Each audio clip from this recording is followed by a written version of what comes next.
بسم اللہ الرحمن الرحیم۔ ناظرین السلام علیکم۔ عبدالحمید اور عرفان احمد آپ کو درویشی بیٹھک چینل میں خوش آمدید کہتے ہیں۔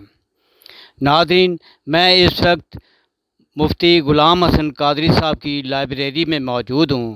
مفتی صاحب کسی تعارف کے محتاج نہیں، آپ ایک جید عالم دین، سکالر اور 100 سے زیادہ کتابوں کے مصنف ہیں، اور تصنیفات کا ماشاءاللہ یہ سلسلہ ابھی جاری ہے۔ اب بھی کچھ کتابیں زیر طبع ہیں جن میں فضائل و مسائل شادی و نکاح، فتاوی حسن ہے اور ریاست مدینہ ہے۔ ناظرین، میرے ہاتھ میں جو کتاب نظر آ رہی ہے،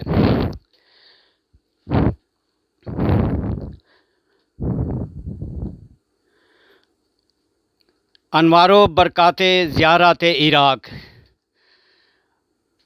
جو زائرین عراق جانا چاہتے ہیں تو ان کے لیے یہ ایک گائیڈ کی حیثیت رکھتی ہے اور بڑی رہنمائی کرے گی۔ تو ناظرین، میں اس وقت جس مقصد کے لیے مفتی صاحب کے پاس حاضر ہوا ہوں وہ کچھ دینی سوالات ہیں، اور ان مسائل کے حل کے لیے مفتی صاحب کی خدمت میں حاضر ہوا ہوں۔ مفتی صاحب السلام علیکم۔ درویشی بیٹھک چینل میں آپ کو خوش آمدید کہتے ہیں۔ چند بنیادی قسم کے سوالات جن کو ہر مسلمان کا جاننا انتہائی ضروری ہے، آپ سے گزارش ہے کہ ہمارے ناظرین کو قرآن و حدیث کی روشنی میں وضاحت فرما دیجیے۔ میرا پہلا سوال وضو کے متعلق ہے کہ برائے مہربانی فرمائیے گا کہ نماز سے پہلے وضو کی کیا اہمیت ہے، اور میرے سوال کا دوسرا حصہ بھی وضو کے متعلق ہی ہے کہ کیا بغیر وضو زبانی قرآن پاک اور درود شریف پڑھا جا سکتا ہے، اور عورتیں کے جو ایام کے مسائل ہیں مینسس کے دوران، اس کے بارے میں بھی اس کی وضاحت فرما دیجیے۔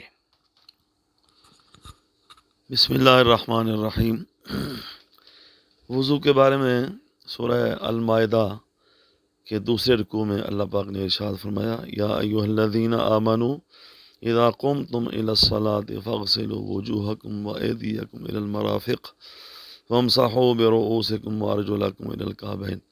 اس آیت میں وضو کے 4 فرائض بیان کیے گئے ہیں، اور وضو کے اندر واجب کوئی نہیں ہے، اور وضو کے فرائض کے بعد وضو کی سنتیں ہیں، اس کے آداب ہیں، اس کے مستحبات ہیں۔ وضو نماز کے لیے اتنا ہی ضروری ہے جتنا کہ عبادت کے لیے ایمان ضروری ہے۔ اگر بندہ مومن نہ ہو اور ساری عمر بھی عبادت کرتا رہے تو اس کی کوئی عبادت قبول نہیں ہے۔ اسی طرح وضو نہ ہو اور بندہ نماز پڑھتا رہے، قرآن پڑھتا رہے، تو اس کا یہ پڑھنا جو ہے نا وہ قابل قبول نہیں ہے۔ بعض فقہا نے یہ فرمایا کہ اگر بغیر وضو کے جان بوجھ کر کوئی بندہ نماز پڑھے گا تو اس کے کفر کا خدشہ ہے، وہ بندہ کافر ہو جائے گا، کیونکہ اس نے اللہ تعالیٰ کی عبادت کی توہین کی ہے۔ جہاں تک درود پاک کا تعلق ہے تو بغیر وضو کے درود شریف پڑھا جا سکتا ہے، بیٹھتے اٹھتے چلتے پھرتے، بلکہ خاموش رہنے کے بجائے پڑھتے رہنا چاہیے۔ اور قرآن پاک زبانی اگر کوئی بندہ پڑھتا ہے، کئی لوگوں کو صورتیں چھوٹی چھوٹی یاد ہوتی ہیں، یا سورہ یاسین، سورہ واقعہ، سورہ ملک، سورہ کہف، تو اگر وضو نہیں ہے تو اگر وضو نہ بھی ہو تو یہ صورتیں جو ہیں ان کو پڑھا جا سکتا ہے۔ حیض و عورتوں کے مسائل کے بارے میں سوال کیا، تو یہ یاد رکھیں کہ عورتوں پر جن ایام کے اندر نماز پڑھنی یا تلاوت کرنی یا روزہ رکھنا جائز نہیں ہوتا نا، وہ 2 طرح کے ایام ہوتے ہیں۔ ایک حیض کے، جو ہر مہینے بالغہ عورت کو جس کا پیٹ خالی ہو اس کو خون آتا ہے، اس کی مدت کم از کم 3 دن ہوتی ہے، زیادہ سے زیادہ 10 دن ہوتی ہے۔ 3 دنوں سے کم ہو تو وہ بھی حیض نہیں ہے، بیماری کا خون ہے، ان دنوں کی نماز وغیرہ ضروری ہوتی ہے۔ 10 دن سے جو زیادہ ہوگا تب بھی، اور 10 دنوں کے بعد غسل کر کے نماز پڑھنی شروع کر دے۔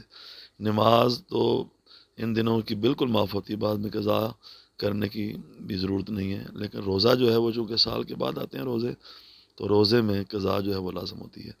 نفاس کا جو خون ہوتا ہے عورت کا بچہ پیدا ہونے کے بعد، اس کی کم از کم کوئی مدت نہیں ہے، 1 دن بھی ہو سکتا ہے، 2 دن بھی، 4 دن بھی، 10 دن بھی، اور 40 دن اس کی آخری مدت ہے، 40 دنوں کے بعد اگر آتا رہے تو پھر وہ بھی بیماری کا خون ہے، عورت غسل کرے اور نماز پڑھنی شروع کر دے۔ عام طور پر عورتیں جو ہیں انہوں نے ایک معمول بنایا ہوا ہے کہ بچہ پیدا ہو تو ضرور ہی انہوں نے 40 دن نماز روزہ نہیں کرنا ہوتا، یہ غلط بات ہے۔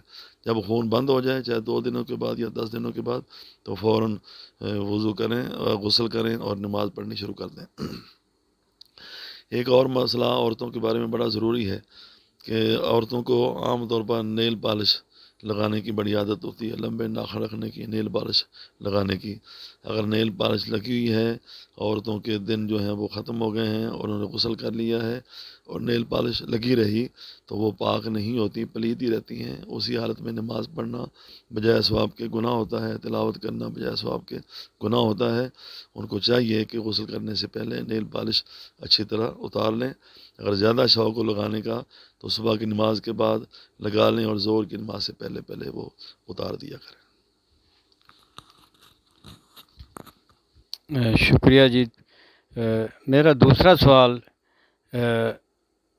نماز اثر اور عشاء میں غیر معقدہ سنتوں میں تیسری رکعت کہاں سے شروع کرتے ہیں؟ کیا دو دو کر کے سنتیں پڑھی جا سکتی ہیں یا اکٹھی ہی پڑھی جا سکتی ہیں؟ تو پلیز اس کی وضاحت فرما دیجیے۔ دو کر کے بھی پڑھنا جائز ہے اور اکٹھی پڑھنا بھی جائز ہے، لیکن اس میں جو ضروری بات ہے وہ یہ ہے کہ عصر کی اور عشاء کی سنتیں 4 جو غیر معقدہ ہیں وہ، اسی طرح صلاۃ و تسبیح، اسی طرح 4 نفل اگر اکٹھے پڑھنے ہوں تو ان ساری نمازوں کے پڑھنے کا طریقہ یہ ہے کہ 2 رکعتوں کے بعد درمیان والا اتحیات جو ہے وہ پورا پڑھنا ہے، یوم یقوم الحساب تک، صرف سلام نہیں پھیرنا، اور پھر کھڑے ہو کے تیسری رکعت کا آغاز جو ہے نا وہ پہلی رکعت کی طرح سبحانک اللہم سے کرنا ہے۔ اور یہ ہر وہ نفلی نماز جو موقدہ نہیں ہے، یعنی عصر عشاء کی سنتیں ہو گئیں، صلاۃ و تسبیح، اور اسی طرح 4 نوافل اگر اکٹھے پڑھنا چاہتے ہیں تو ان کا یہ طریقہ ہوتا ہے۔ باقی ہر نماز، وہ فرض ہوں، وہ سنت موقدہ ہوں یا واجب ہوں، تو ان میں درمیانہ اتحیات جو ہے وہ عبدہ و رسول تک پڑھنا ہے اور تیسری رکعت جو ہے وہ بسم اللہ سے شروع کرنی ہے۔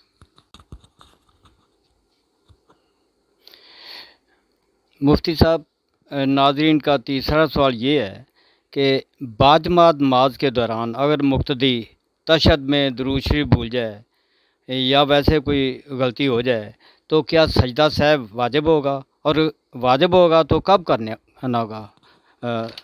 برائے مہربانی اس کی وضاحت فرمائیے۔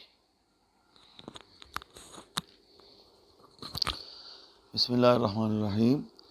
نماز میں بھول چوک ہو جائے تو ہر بھول چوک کے اوپر سجدہ صاحب لازم نہیں ہوتا۔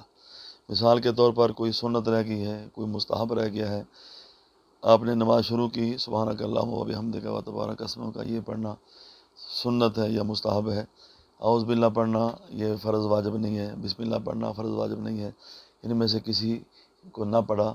اسی طرح رکوع میں آپ چلے گئے، سبحان ربی العظیم نہ پڑھ سکے، سجدے میں چلے گئے، سبحان ربی الاعلیٰ نہ پڑھ سکے، اسی طرح اتحیات آپ بیٹھے درود شریف نہ پڑھ سکے۔ مثلا آپ نے جماعت کے ساتھ نیت کی نماز پڑھنے کی تو امام صاحب نے پورا اتحیات پڑھ لیا اور آپ ابھی عبدہ و رسول تک پہنچے، امام نے سلام پھیر دیا۔ اب کئی لوگ ایسا کرتے ہیں کہ وہ پڑھنا جاری رکھتے ہیں اور امام کے سلام پھیرنے کے بعد وہ جا کر سلام پھیرتے ہیں، یہ جائز نہیں ہے۔ درود شریف پڑھنا، دعا پڑھنا یہ فرض نہیں ہے، واجب نہیں ہے، مستحب ہے۔ امام کی پیروی جو ہے وہ واجب ہے، لہذا امام کے ساتھ فوراً سلام پھیر دینا یہ ضروری ہے، کیونکہ جب امام سلام پھیرتا ہے نا تو نماز ختم ہو جاتی ہے، نماز مکمل ہو جاتی ہے۔ اگر کسی کی رب جالی رہ گئی ہے، درود پاک رہ گیا ہے، ہاں عبدہ و رسول تک پڑھنا یہ ضروری ہے۔ اگر امام نے سلام پھیر بھی دیا ہے، آپ نے ابھی عبدہ و رسول تک نہیں پڑھا تو آپ پر لازم ہے کہ عبدہ و رسول تک پڑھیں اور اس کے بعد اکیلے سلام پھیر لیں۔ لیکن عبدہ و رسول تک پڑھ لیا آپ نے، پہلا درود پاک پڑھ لیا، امام نے سلام پھیر دیا، آپ دوسرا درود پاک بھی چھوڑ دیں، دعا بھی چھوڑ دیں، یا دونوں درود پاک پڑھ لیے، دعا نہیں پڑھی، امام نے سلام پھیر دیا تو آپ امام کے ساتھ فوراً سلام پھیر دیں اور دعا نہ پڑھیں، کیونکہ درود پاک پڑھنا بھی مستحب ہے اور دعا پڑھنا بھی مستحب ہے۔ سجدہ صاحب جو ہوتا ہے وہ 3 طرح کی غلطیوں کے اوپر ہوتا ہے۔ ایک تاخیر فرض، کہ فرض میں لیٹ ہو گئی۔ اب دیکھیں نا، آپ نماز ادا کر رہے ہیں، فرض ظہر کی نماز ہے، عصر کی نماز ہے، مغرب کی نماز ہے، تو آپ نے عبدہ و رسول تک پڑھا تو فوراً کھڑے ہونا یہ فرض تھا، تو آپ فوراً کھڑے نہیں ہوئے، تھوڑی دیر بیٹھ گئے، اللہم صلی علی محمد اتنی دیر بیٹھے رہے، یا یہ پڑھ لیا یا نہیں پڑھا ویسے ہی بیٹھے رہے، تو اب چونکہ فرض کو تاخیر ہو گئی ہے لہذا سجدہ ثواب پہ لازم ہو گیا۔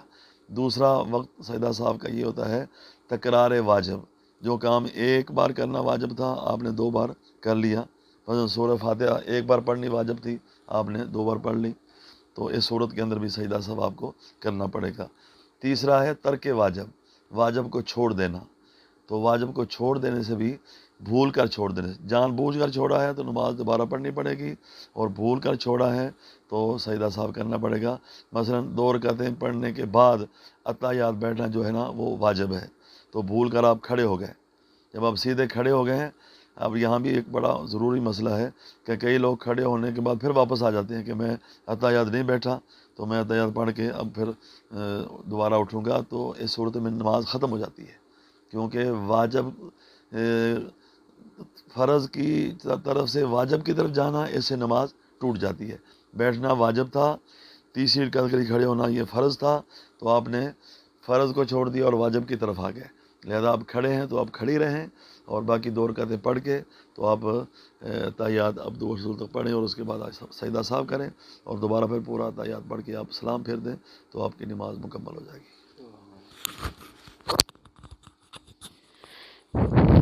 سجدہ تلاوت کے حوالے سے ایک سوال ہے کہ کیا سجدہ تلاوت دوران تلاوت ساتھ ساتھ کرنا ہوتا ہے؟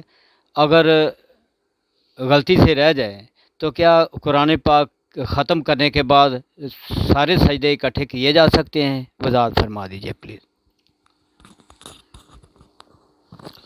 بسم اللہ الرحمن الرحیم۔ سجدہ تلاوت کے بارے میں افضل طریقہ تو یہی ہے کہ تلاوت کرتے جائیں، اور جہاں سجدہ ہے تو تلاوت روک کے آپ سجدہ کریں، یہ افضل طریقہ ہے۔ لیکن کبھی ایسا ہوتا ہے مثلا زوال کا وقت ہے تو آپ تلاوت کر رہے ہیں اور اس وقت سجدہ کرنا جائز نہیں ہے، تو اس وقت آپ سجدہ نہ کریں، اور جب زوال کا وقت گزر جائے تو آپ سجدہ تلاوت کر لیں۔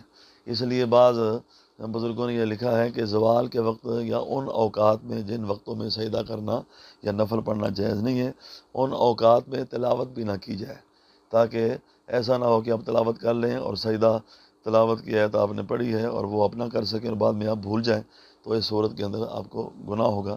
لیکن یہ صرف مکروہ تنزیہ ہے، اور مکروہ تنزیہ جو ہے وہ جواز کے زمرے میں آتا ہے۔ بندہ یاد رکھے کہ میں نے فلاں وقت تلاوت کی تھی، اس وقت سجدہ کرنا جائز نہیں تھا، تو میرا وہ ایک سجدہ رہتا ہے، لہذا بعد میں وہ کر لیا جائے۔ اگر پورا قرآن پاک بندہ پڑھتا ہے اور ایک سجدہ بھی نہیں کرتا اور سب سے آخر میں جا کر وہ 14 سجدے اکٹھے کر لیتا ہے تو اس کی بھی اجازت ہے۔ سجدہ تلاوت کا طریقہ بھی بہت سارے لوگوں کو نہیں آتا، وہ نیت کرنی شروع کر دیتے ہیں، اسی طرح کانوں تک ہاتھ اٹھاتے ہیں جیسے نماز میں اٹھائے جاتے ہیں۔ ان چیزوں کی کوئی ضرورت نہیں ہے، بس نیت ذہن میں کریں کہ میں سجدہ تلاوت ادا کرنے لگا ہوں، اور سیدھے سجدے چلے جائیں اللہ اکبر کہہ کے، اور اللہ اکبر کہہ کے واپس آ جائیں، تو آپ نہ سلام پھیرنے کی ضرورت ہے، نہ ہاتھ اٹھانے کی ضرورت ہے، نہ کھڑے ہونے کی ضرورت ہے۔ اب اللہ اکبر کہیں، سجدے چلے جائیں، 3 دفعہ سبحان ربی الاعلیٰ پڑھیں، پھر اللہ اکبر کہیں، واپس آ جائیں، تو سلام پھیرے بغیر آپ کا سجدہ تلاوت جو ہے وہ ادا ہو جائے گا۔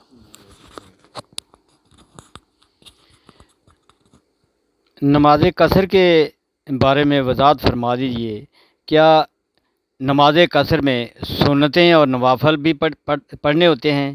اور اسی کے متعلق میرے سوال کا دوسرا حصہ ہے کہ کیا خانہ کعبہ اور مسجد نبوی میں نماز قصر پڑھی جائے گی یا پوری نماز پڑھنا ہوگی؟ پلیز وضاحت فرما دیجیے۔ بسم اللہ الرحمن الرحیم۔ نماز قصر جو ہے وہ واجب ہے۔ اگر سفر اتنا ہے کہ جس میں قصر لازم آ جاتی ہے، اور وہ ہے 92 کلومیٹر، 92 کلومیٹر، اگر اتنا سفر کرنے کے ارادے سے آپ اپنے گھر سے باہر نکلے ہیں، تو جب آپ آبادی سے باہر نکلیں گے، مثلا آپ لاہور میں رہتے ہیں تو آپ نے جانا ہے فیصل آباد، تو ٹھوکر تک جاتے ہوئے اگر نماز کا ٹائم ہو گیا تو آپ نماز پوری پڑھیں گے۔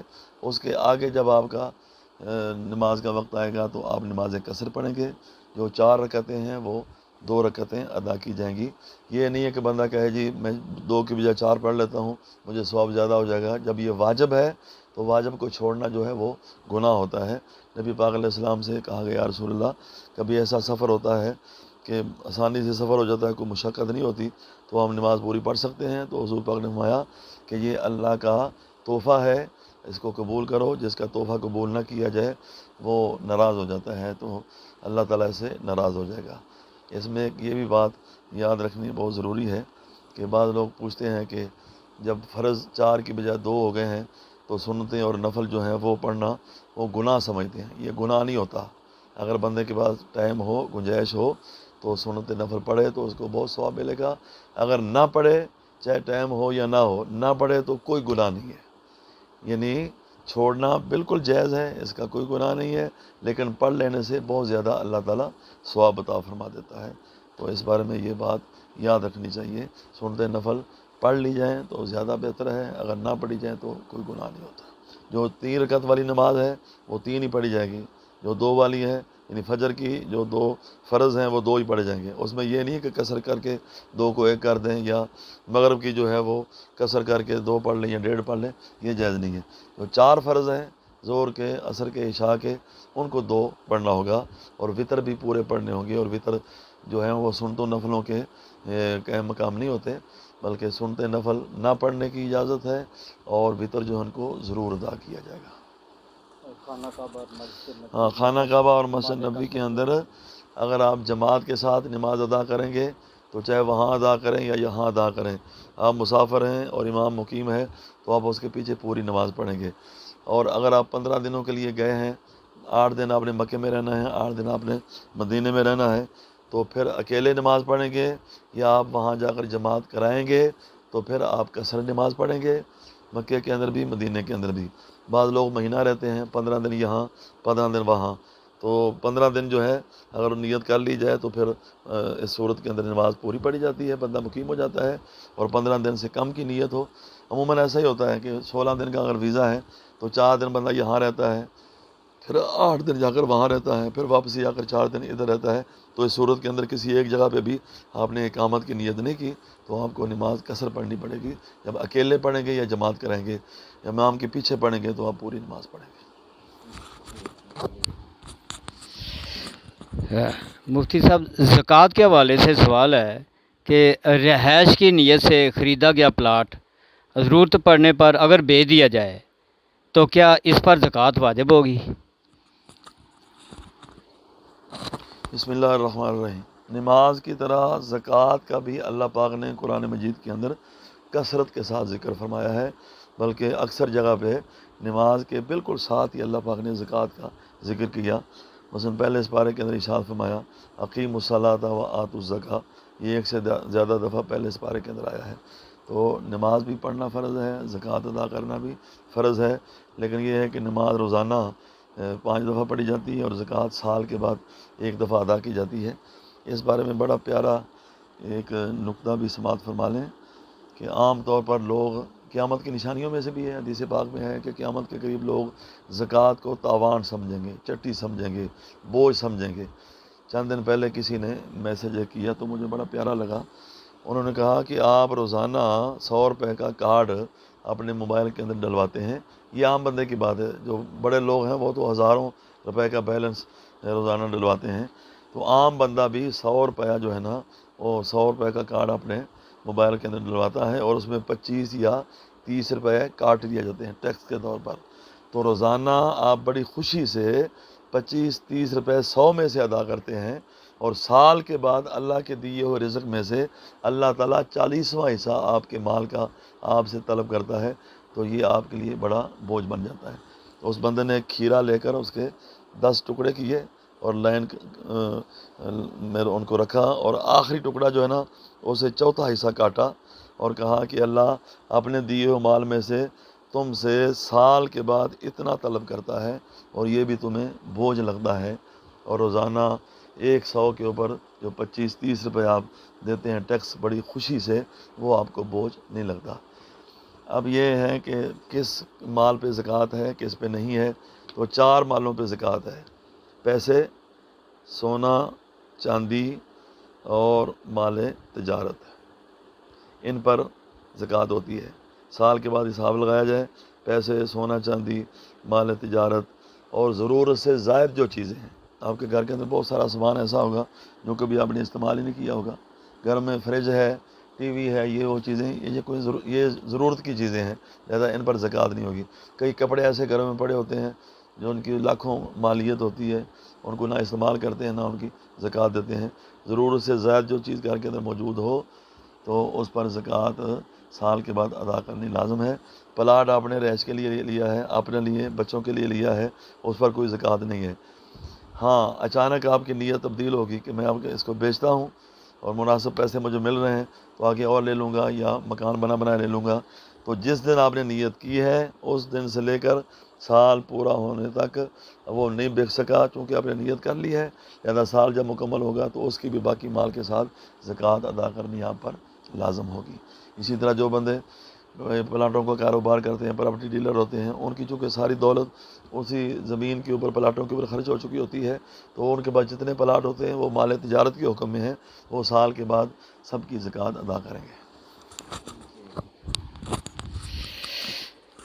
زکوٰۃ کے حوالے سے ہی ایک اور سوال ہے کہ اگر سونا نصاب کے مطابق موجود ہو اور خاتون وہ زیورات استعمال بھی کر رہی ہو، لیکن اس نیت سے وہ زیور رکھے ہوئے ہیں کہ بیٹیاں جب جوان ہو جائیں گی تو ان کی شادیوں پر یہ انہیں دے دیا جائے گا اور امانت کے طور پر وہ رکھا ہوا ہے، تو کیا اس پر زکوٰۃ واجب ہوگی؟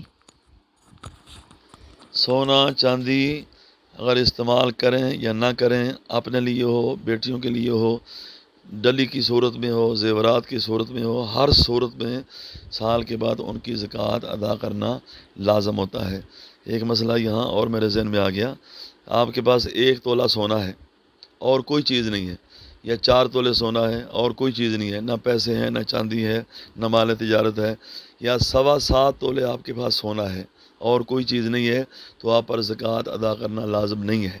لیکن اگر ساتھ کوئی دوسرا نصاب بھی آ گیا، مثلا تولہ سونا ہے تو 10 تولے چاندی آپ کے پاس آ گئی، تولہ سونا ہے 30,000 روپے آپ کے پاس آ گیا، 2 تولے سونا ہے اور دکان کے اندر مال تجارت آپ کے پاس موجود ہے، تو پھر چاندی کا نصاب بنایا جائے گا، کیونکہ چاندی کا نصاب جو ہے وہ تھوڑے پیسوں میں بن جاتا ہے۔ 52 تولے چاندی کا نصاب ہے، 7.5 تولے سونے کا نصاب ہے۔ آج کل سونے کی مالیت بہت زیادہ ہو جاتی ہے اور چاندی جو ہے وہ تقریباً 80,000 روپیہ جو ہے یا 70,000 روپیہ وہ چاندی کا نصاب بن سکتا ہے۔ تو اگر سونے کے علاوہ اور کوئی چیز نہ ہو تو 7.25 تولے تک اس پر زکوٰۃ نہیں ہے، 7.5 تولے ہوگا، پھر سال گزرے گا، پھر زکوٰۃ ادا کرنی ہوگی۔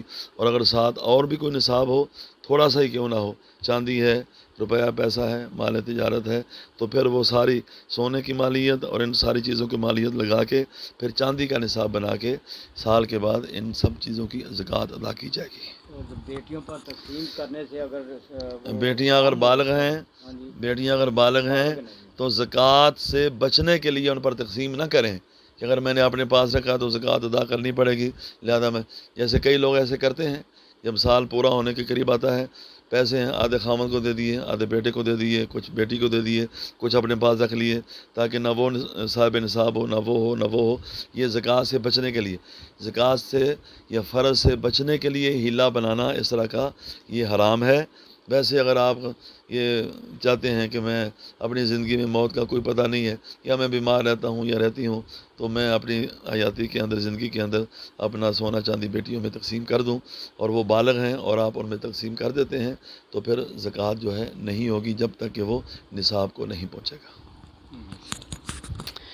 مفتی صاحب، عقیقہ کے متعلق ناظرین جاننا چاہتے ہیں کہ کیا قربانی کے جانور اونٹ یا گائے میں عقیقہ کا حصہ ڈالا جا سکتا ہے، اور اگر ڈالا جا سکتا ہے تو مرد اور عورت کے حصوں کی تعداد کی وضاحت فرما دیجیے۔ بسم اللہ الرحمن الرحیم۔ عقیقہ کرنا سنت ہے، اور یہ یاد رکھنا چاہیے کہ یہ سنت موقدہ نہیں ہے، بلکہ غیر موقدہ ہے، یعنی کوئی اگر عقیقہ نہیں کرے گا تو گناہ گار نہیں ہوگا۔ جب قربانی لازم نہیں ہوئی تھی تو تب عقیقہ کرنا ضروری تھا، قربانی جب واجب ہو گئی تو اب عقیقہ کرنا جو ہے یہ صرف مستحب ہے یا سنت ہے، غیر موقدہ ہے۔ لہذا کئی لوگ جو قرض لے کر عقیقہ کرتے ہیں نا، وہ یہ مناسب نہیں ہے۔ گنجائش ہو تو کر لیا جائے، نہ گنجائش ہو تو جب موقع ملے، یعنی بچہ آج پیدا ہوا ہے، 10 سال کے بعد، 20 سال کے بعد، 50 سال کے بعد اگر گنجائش آئی ہے تو اس وقت بھی عقیقہ کیا جا سکتا ہے، لیکن اس میں اس بات کا خیال رکھا جائے کہ جس دن پیدا ہوا ہے جب بھی کریں اسی دن ہی کریں۔ اگر جمعے کو پیدا ہوا ہے 10 سال بعد بھی کریں تو جمعے کے دن نہیں کریں۔ عقیقہ کے جانور کی وہی شرائط ہیں جو قربانی کے جانور کی ہیں، اور قربانی کے جانور میں اگر عقیقہ کی نیت کر لی جائے تو اس کی بھی اجازت ہے۔ عقیقہ میں اگر گنجائش ہو تو بچے کے لیے 2 حصے یا 2 بکرے یا 2 بکریاں، اور بچی کے لیے 1 حصہ یا 1 بکری اور 1 بکرا۔ تو عقیقے کے گوشت کا بھی وہی حکم ہے جو قربانی کا حکم ہے، خود بھی کھا سکتے ہیں، امیر کو دے سکتے ہیں، سید کو دے سکتے ہیں، اور سب کو دیا جا سکتا ہے۔ اور اس میں یہ بھی ہے کہ اگر کوئی غیر مسلم ہے، یہودی عیسائی ہے، تو ان کو بھی عقیقہ اور قربانی کا گوشت دیا جا سکتا ہے۔ گائے اور اونٹ کے چونکہ 7 ہوتے ہیں، 7 حصے ہوتے ہیں، بھینس ہو، گائے ہو، بڑا جانور جو ہوتا ہے، تو اس کے اندر یہ ہے کہ اگر آپ نے 2 قربانیاں کرنی ہیں اور آپ کے 2 بیٹے اور 1 بیٹی ہے، ان کے عقیقے آپ نے نہیں کیے تو 2 قربانیوں کی نیت کر لیں، اور باقی 5 جو ہیں 2 ہر لڑکے کی نیت کر لیں، اور 1 جو ہے وہ لڑکی کی نیت کر لیں، عقیقے بھی ادا ہو جائیں گے اور قربانی بھی ادا ہو جائے گی۔ حصہ ڈال سکتے ہیں۔ ہاں بالکل ڈال سکتے۔ آخر میں ایک سوال، جو لوگ بچے اڈاپٹ کرتے ہیں، تو کیا لے پالک بیٹا یا بیٹی کے متعلق پالنے والے اس کے اصل والدین کی جگہ اپنا نام لکھوا سکتے ہیں؟ لے پالک کا ذکر اللہ پاک نے قرآن پاک کے اندر سورہ الاحزاب میں فرمایا ہے۔ حضرت زید رضی اللہ تعالیٰ عنہ کو نبی پاک علیہ السلام نے اپنا بیٹا بنایا ہوا تھا، تو جب حضرت زید کی بیوی حضرت زید نے اپنی بیوی کو طلاق دے دی اور حضور پاک نے ان کے ساتھ نکاح کر لیا زینب کے ساتھ، کئی لوگوں نے باتیں کرنی شروع کر دیں کہ یہ حضور نے بیٹا بنایا ہوا تھا، تو اب اپنی بہو سے نعوذ باللہ نکاح کر لیا ہے، تو یہ وہ کہتے تھے کہ یہ جائز نہیں ہے۔ تو اللہ پاک نے ارشاد فرمایا کہ ما کان محمد ابا احد من رجالکم ولکن رسول اللہ وخاتم النبیین، نبی پاک علیہ السلام مردوں میں سے کسی مرد کے باپ نہیں ہے، وہ اللہ کے رسول ہیں۔ تو اس کا مطلب یہ تھا کہ لے پالک جو ہے وہ آپ جتنی بھی اس سے محبت کریں، پیار کریں، اس کو اپنا بیٹا کہیں، وہ آپ کو ابو کہے، تو وہ حقیقی بیٹے کی طرح نہیں ہو سکتا۔ آپ کی بیوی اگر اس کے لیے غیر محرم ہے تو وہ جب بالغ ہو جائے گا، بچیاں، بیوی اس سے پردہ کرے گی، آپ کی وراثت میں اس کا کوئی حصہ نہیں ہوگا۔ ہاں زندگی میں اگر آپ اس کو دے جاتے ہیں تو وہ اس کا مالک ہو جائے گا۔ اور اسی طرح اس کو اس کا حقیقی باپ کی جگہ اپنا نام لکھوانا، جو پالنے والا ہے وہ اپنا نام لکھوائے، تو یہ جائز نہیں ہے۔ شادی نکاح کے موقع پر اس پہ اصلی باپ کا نام بولا جائے گا، شناختی کارڈ بنوانا ہے، پاسپورٹ بنوانا ہے، اسکول میں نام لکھوانا ہے، تو حقیقی باپ جو ہے اس کا نام لکھوایا جائے گا۔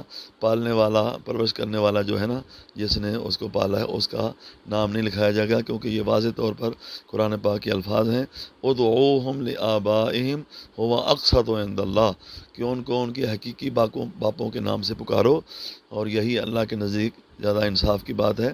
ویسے آپ اس کو بیٹا کہیں، وہ آپ کو اپنا باپ کہیں، اور آپ کی بیوی کو امی جان کہیں، تو اس میں کوئی حرج نہیں ہے، لیکن جہاں بتانے کی بات ہو تو پھر آپ پردہ نہ ڈالیں کہ میں ہی اس کا باپ ہوں، یہ میرا حقیقی بیٹا ہے، وہاں صورتحال کی وضاحت کرنا یہ ضروری ہوتی ہے۔ اور آپ کچھ اور ارشاد فرمانا چاہتے ہیں تو آپ؟ جزاک اللہ جی، بہت مہربانی، آپ تشریف لائے اور آپ نے مجھے موقع دیا کہ میں حضور پاک صلی اللہ علیہ وسلم کے دین کی کچھ باتیں آپ کے ساتھ شیئر کروں اور یہ آگے پھیلیں۔ اگر ایک بندہ بھی ان باتوں پہ عمل کرے گا تو ہو سکتا ہے اللہ پاک میری بھی نجات کر دے اور آپ کو بھی نجات نصیب ہو جائے۔ اسی طرح دین کا سلسلہ جو ہے اس کو بڑھاتے رہنا چاہیے۔ لوگ دنیاوی تعلیم اور دنیاوی معاملات کے اندر بڑا پیسہ لگاتے ہیں، اور یہ دین کا سلسلہ جو ہے آپ دیکھیں، مسجدیں ہیں، مدرسے ہیں، کوئی گورنمنٹ جو ہے ان کو اس کے ساتھ تعاون نہیں کرتی، کوئی بجٹ نہیں ہے سالانہ، یونیورسٹیوں کالجوں میں اربوں روپے کا بجٹ ہوتا ہے، لیکن یہ دین کا سلسلہ جو ہے نا اسی طرح ایک دوسرے کے تعاون کے ساتھ چلتا ہے۔ اللہ تعالیٰ آپ کو بھی جزائے خیر دے، سننے والوں کو بھی اللہ تعالیٰ سن کر عمل کرنے کی توفیق عطا فرمائے، اور مجھے بھی اللہ تعالیٰ اپنی بخشش اور اپنی پناہ نصیب فرمائے۔ وما علیہ الا البلاغ۔ سبحان اللہ۔ مفتی صاحب نے بڑے خوبصورت اور عام فہم انداز میں ہماری رہنمائی فرمائی اور اپنی گوناگوں مصروفیات میں سے اپنا قیمتی وقت عنایت فرمایا۔ اس کے لیے ہم آپ کے تہ دل سے شکر گزار ہیں۔ انشاءاللہ ہم ضرور اس سے استفادہ کریں گے اور دوسروں کو مستفید ہونے کے لیے تبلیغ دین کے اس کام میں اپنا حصہ ڈالیں گے۔ لہٰذا اس اہم ویڈیو کو لائک کریں اور زیادہ سے زیادہ شیئر کریں۔ اگلی ویڈیو تک کے لیے درویشی بیٹھک چینل سے اجازت چاہتے ہیں۔ اللہ حافظ۔